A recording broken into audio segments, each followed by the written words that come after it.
ক্রসই চলতে থাকছে, যদিও তার কাছে হেডিংয়ের প্লেয়ার নয়, মোটামুটি ব্যালেন্সড ফাস্ট এবং হেডিংও পারে, কিন্তু সবচেয়ে বেস্ট নয়। এবং ডেভিড ভিলাকে ফাঁকা করে দিল নেইমার।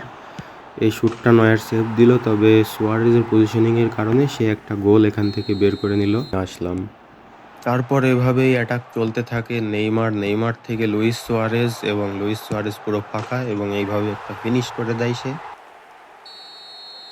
পাসে আমার পুরো ডিফেন্স সব শেষ হয়ে যায়, এবং একটা পেনাল্টি সে জিতে নেয় ফাউল করার জন্য, এবং সে খুব কাছাকাছিই মারে। তবে আমি যদি বায়াকে বাঁদিকে নিতাম তাহলেই এটা সেভ।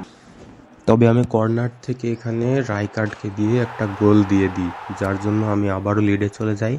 অপোনেন্টাই নতুন প্লেয়ার সাব করি, তারপরে এসে সে আবারও একই কাজ করতে থাকে, এবং এই জায়গায় পাঁচও রোনালদোকে ঠেকাতেই পারলো না। সবসময় গায়ে হাত দিয়ে আছে, কিন্তু নাই ধরতে পার। বেকহাম হলুদ কার্ড পায়, এবং এখান থেকেই আমার মূলত কামব্যাক হয়ে গেল। এখান থেকে কান্তে থেকে সুয়ারেজ, এখানে ভ্যানডাইক যেই জায়গায় ছিল সেই জন্য সুয়ারেজ এখানে অফসাইডে পড়েনি, এবং অবশেষে লিড নেওয়ার পর আমি সেলিব্রেশন দেখাই সুয়ারেজের হ্যাট্রিক উপলক্ষে, এবং অপোনেন্ট কিন্তু ওই